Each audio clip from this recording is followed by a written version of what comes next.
account disbursements. What we're going to cover today is really how to replicate what happens in the UI. So just and obviously what we can do, an extension of what the UI does. So what we'll do is we'll have a quick look at that first. So we're going to have a look at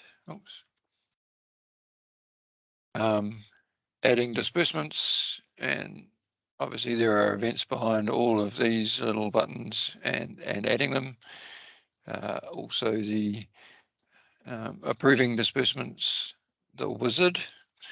So where we can approve bulk account disbursements, and as opposed to approving single disbursements on an account, and also how the business layer handles disbursement account payouts where the disbursements are paid to the external parties. All right. First up, we'll start with a basic script. This is a general script that can add a disbursement to an account.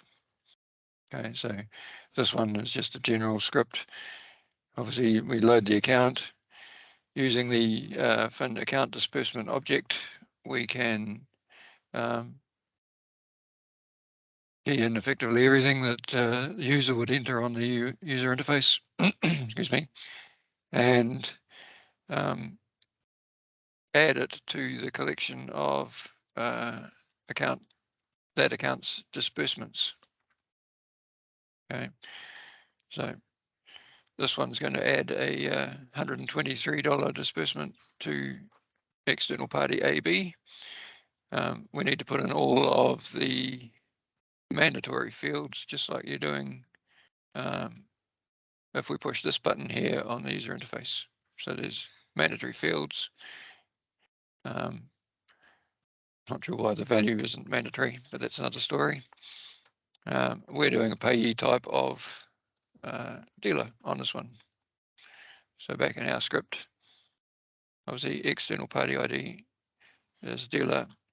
And when we push go, executed correctly, and there you go, we've added a disbursement.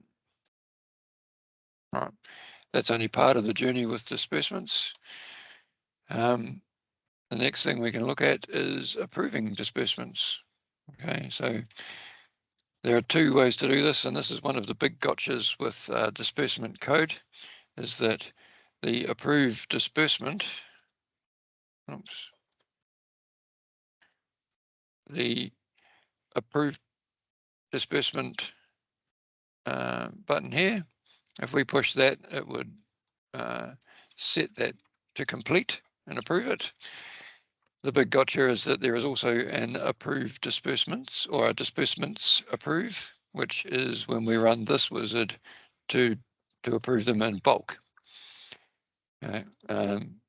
Through a lot of trial and error, we found that obviously the approve, the single disbursement approve events all fire if you're pushing this button or if you're running the wizard. So that's one thing to be careful of if you're trying to write a script that handles approving disbursements and you want to catch only things, if you want to catch all disbursements that are approved, you need to do it in the account disbursement event. Disbursements. All right, so that's this one, this type of script. An account disbursement approve, so without the S. That will handle the single disbursement approval. If you want to work through the wizard and handle the events there, change filters, all that sort of things, then there's a separate script that we'll go through in a minute. All right, so in the account disbursement approve wizard, there's 4 events, and you'll find these same events in most of the event scripts. The execute, commit, pre-events. These events run obviously when the disbursement is being approved.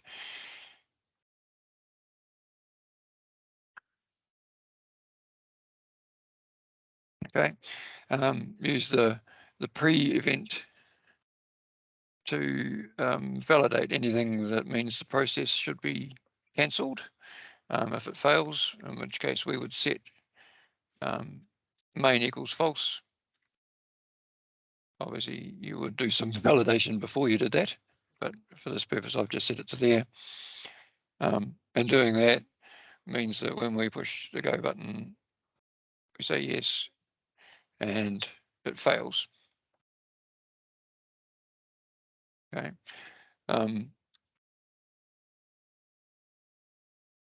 The pre-event won't start the database. We'll get in before the database transaction has started. So you'd use that for anything that you wanted to do before any of the work is completed.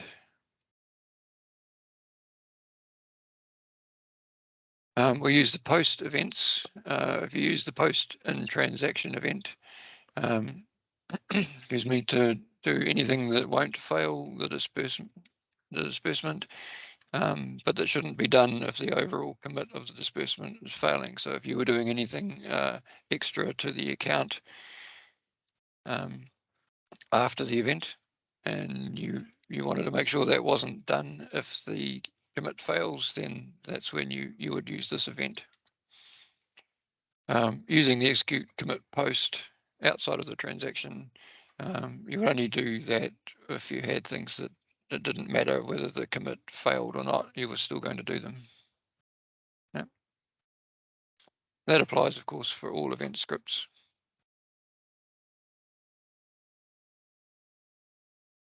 Right. Now on your disbursement, we've got the approved there. For for disbursements that have a status of hold, we can also set them to pending, or we can cancel them. Right. In script code, that's simple. It's a little one-liner. Okay, so I've got this script here, which is just a general script that goes through each account disbursement and my disbursements on this account that I've loaded.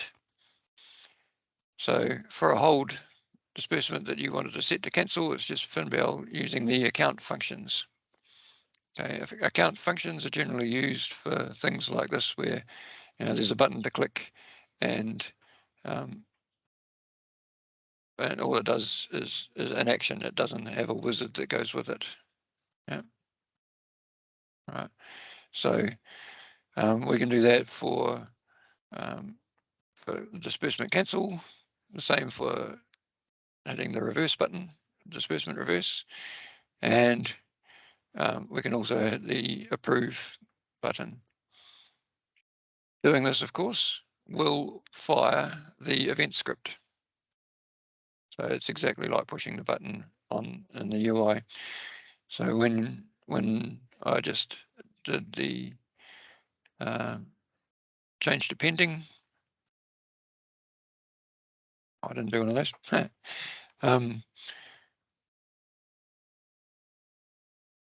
Yeah, so the script for any hold ones would set them to cancel. It will fire the cancel event script. Right. A cancel event, it was just defined exactly the same way. It's an object event, and the object is account disbursement cancel. Right.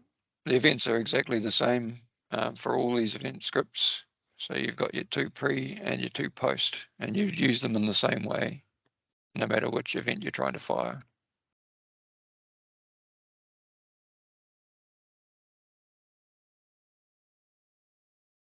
Right. So then we come to the wizards.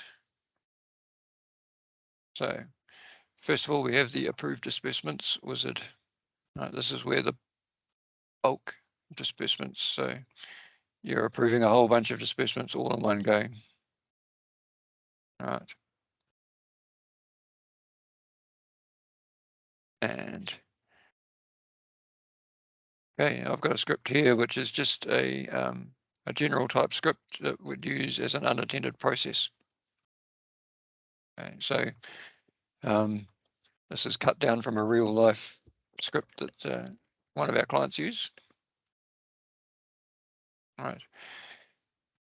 So when you import your template text code, you get the approved disbursements object created.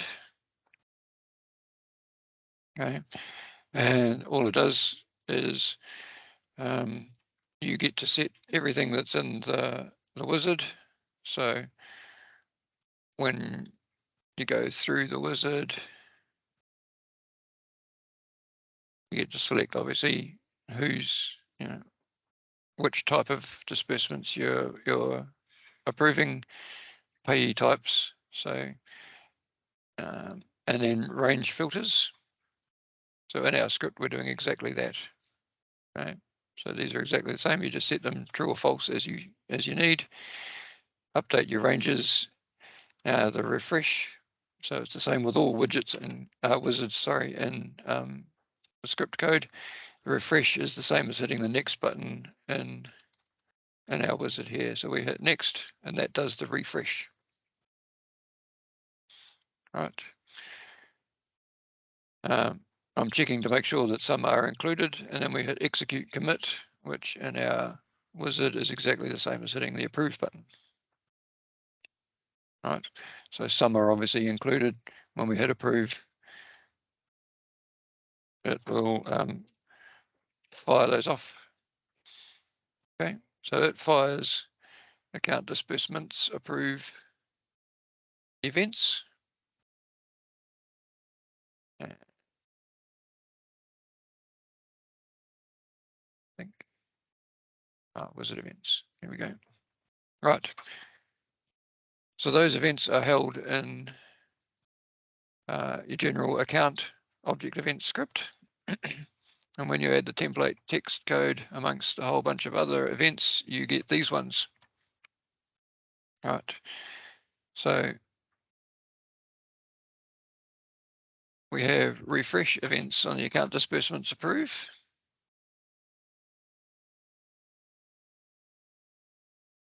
So those two events run when the next button has been clicked.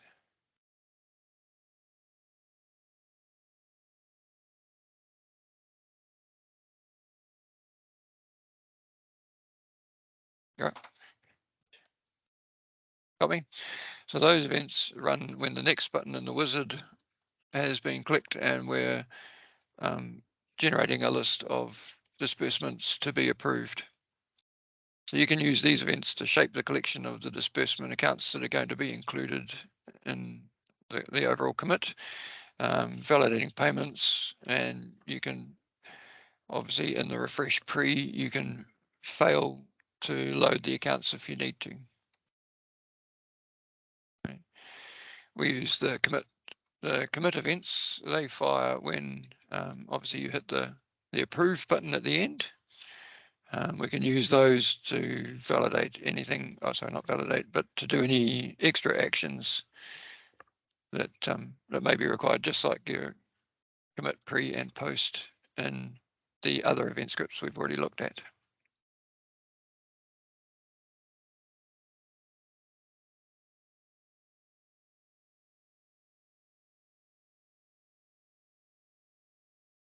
All right. Now, once our disbursements have been approved, we go through the disbursement account payments. Okay. So disbursement account payments wizard, just the same as all other wizards, and we'll generate a little list of disbursement accounts that need to be paid out to the external party. These are some I prepared earlier, obviously. Right. And we've got a script for that as well. Actually, it's the same script. No.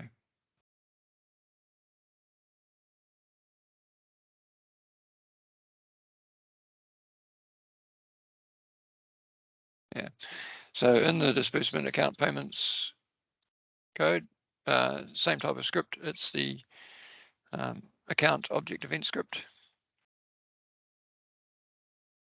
Okay, we get the refresh pre, where we can mess with the filters and other things that are going to be affecting the collection that we get for paying out. In this one, I've selected a range of account types of disbursement. I have 3 different disbursement account types in this database, so we just want to see those ones. So that affects the range. In the refresh post, your collection has been built up in memory, and it's ready to display, and we can affect how it's displayed. So we can loop through each disbursement account disbursement payment, and in this one I've just set it to include if the bank account is okay and to exclude if it's not. And next, you can see this one here has a bank account that's invalid, so it's been set to not include. I don't think there's too many other reasons why you would use the refresh other than for messing with what you can see in the collection. Right. And then we come to pushing the finish button at the end. Okay, we get the 2 commit events, pre and post. Obviously the pre, you can set the main defaults to cancel the commit again if you find anything wrong or any of your extra work that you're doing fails. And commit post, you would use that's outside of the database transaction once again, so you would use it for anything that didn't matter whether it failed or not. You would still want it to be done.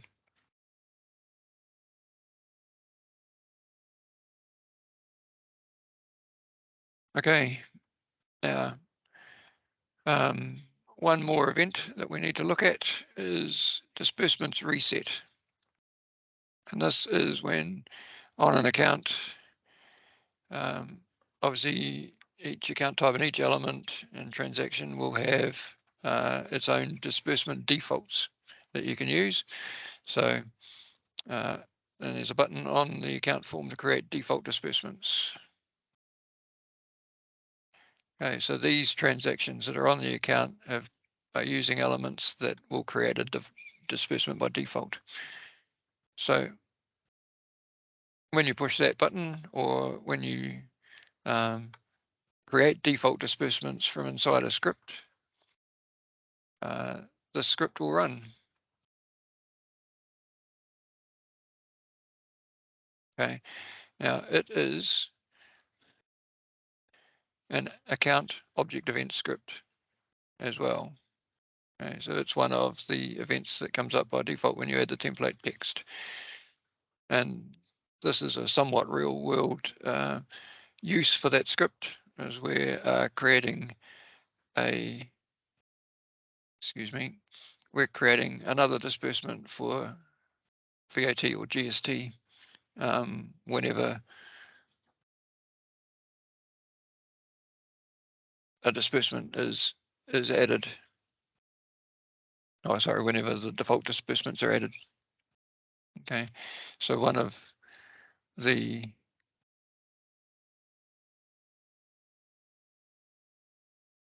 default ones that are showing on this account will be that one that we've just created there.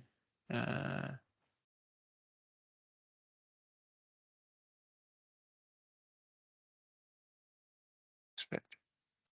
Oh, it should have been. Oh, maybe I haven't hooked it up. Wrong account type. Okay.